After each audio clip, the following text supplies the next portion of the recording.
සුබ සන්ධ්‍යාවක් ඉතින් හැමෝටම. අද යන්න හදන්නේ පන්සලකට. මේක ඉතින් ගමේ තියෙන පන්සල. දැන් යන ගමන් ඉන්නේ.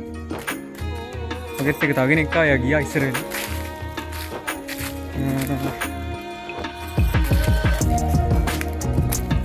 ඉතින් පන්සලක් පැත්ත යන්න හිතුවා. එන ගිහින් හම්බෙමු. මේ ඉන්නේ මාත් එක්කන අනිත් එක්කන. මෙත් එක තමයි තියන්නේ යන්නේ. පොඩි පීලක් එකක් මම වෙනවා ඉතින්. යනවා ඉන්නේ. ඉතින් බෙනදී ලස්සන බෑග්ග්‍රවුන්ඩ් එකක් තියෙනවා.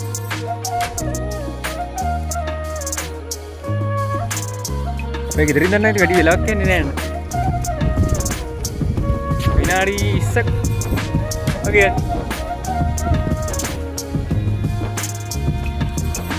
मार कोल्ड थी मैं हरी सिंधु कहानी चिल्ले गया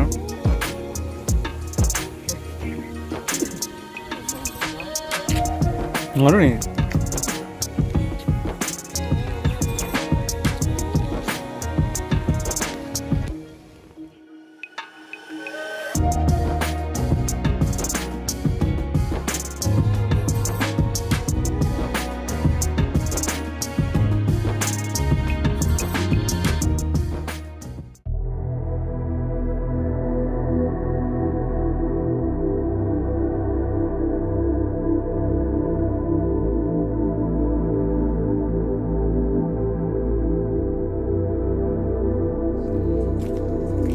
පන්සලට කිට්ටු කරලා ඉන්නේ.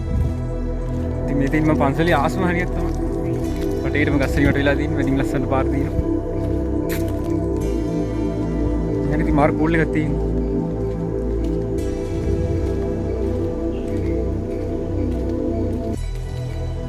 ඉතින් පන්සලට යමු.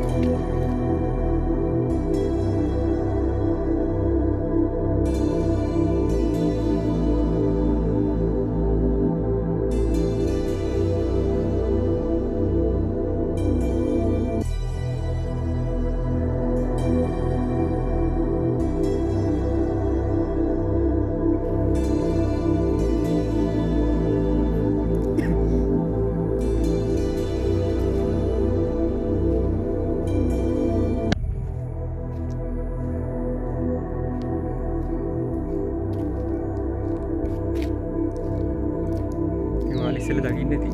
අපිට පන්සලට ආවා. පන්සලේ ලස්සන වෙන ටිකක් බලමුනේ.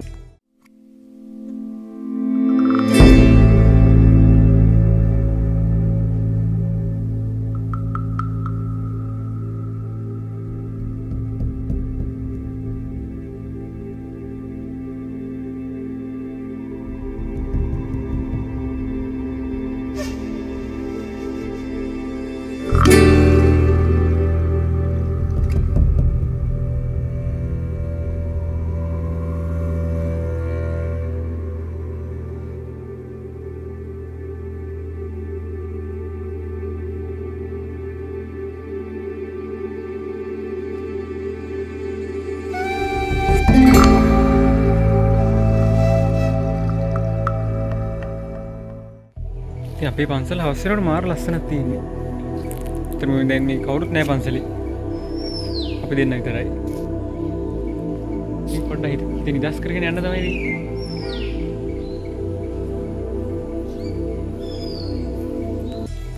මෙතෙන්ට ලස්සන විව් එකක් පේනවා.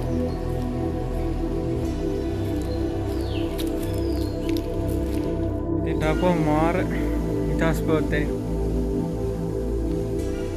එතකොට නිදස් කරගන්න ඉතින් හොඳම තැනක් තමයි පන්සල කියන්නේ. ඉතින් මම වලට වෙන ඉස්සරහින් තියෙන view එක.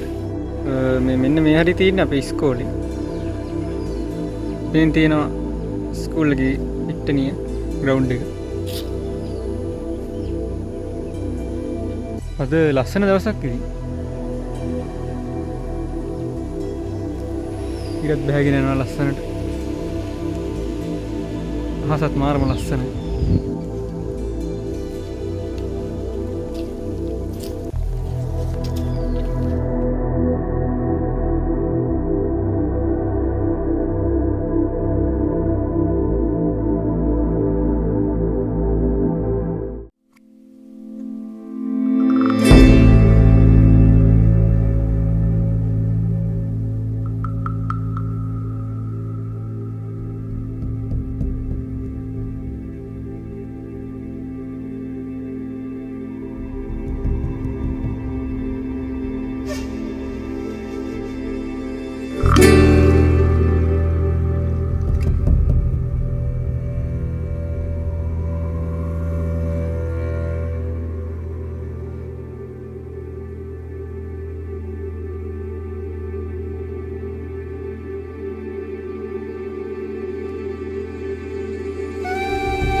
දැන් අපි පන්සලේ ඉන්නේ.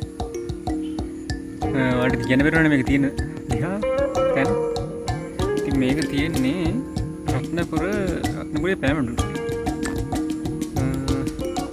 රත්නපුර ඇඹිලිපිටිය පාරේ පෑමඩුවලේ පාතකට ගිහින් තමයි මේක තියෙන්නේ. ඔයාලට එනවා නම් ඉතින් මේ තමයි ඉන්න පුළුවන්. මේකේ නම ශ්‍රී සර්වෝදය භික්ෂු භූමි ආයතනය. මේකදී මේ පැත්තේ තියෙන හැංගිලා තියෙන පන්සලක් තමයි. කට්ටියට දන්නේ නැහැ මේක. ගන්න මේක ලස්සනයි. එතෙන්ට 360 view එකක් පේනවා. මේ පැත්තෙන් අපි ගම පේනවා ඉස්කෝලේ ටික. උඩා පැත්තෙන් අපි කන්ද පේනවා. ඉතින් වටේම පේනවා. ලස්සන පන්සල. ඔයාලත් ඉතින් ඇවිල්ලා බලන්න. වැඩවලට හිර වෙලා ඉන්නවනේ. ඉතින් හිතට පොඩි නිදහසක් නැත්තම් ස්ට්‍රෙස් එකකින් මිදෙන්න මේ වගේ තැනකට ඇවිල්ලා පොඩ්ඩක් ඉඳලා එන්න. ඒකට දෙම නිකම්ම නැති යන්න. කුඹියුත් යනවා.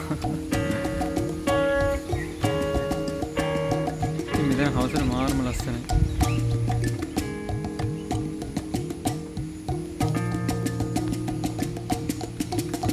පන්සලකට එහෙම ගිහින් බලන්න. ඔයාලගේ හිත නිදහස් වෙයි.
හොඳටම හවස් වෙලා ඔය එනකොට 5ට වගේ ඇති. දැන් 6යි 10යි. ඉතින් කොච්චර වෙලා මෙතන ඉඳියත් එපා වෙන්නේ. මොනි තරම් වෙලා ඉන්න පුළුවන්. දැන් මම මේ ඉන්නේ බෝධිය ගාව. පිටිපස්සෙන් බෝධිය පේනවා. ඉතින් අපි දෙන්නත් එක්ක පොඩි කතාවක් දැන් දෙන්න. ඉතින් මේ මගේ තුන්වෙනි vlog එක. මේකත් ඉතින් ඇත්තටම ආසාවට තමයි කරන්න හිතුනේ. මේ වගේ ලස්සන පන්සලක් හැංගිලා තියෙනවා කියලා පෙන්නන්න. අපි අලුත් වීඩියෝ එකකින් හම්බෙමු මේ. subscribe කරලා like කරන්න. අපි අලුත් වීඩියෝ එකකින් හම්බෙමු මේ. හැමෝටම බුදු සරණයි.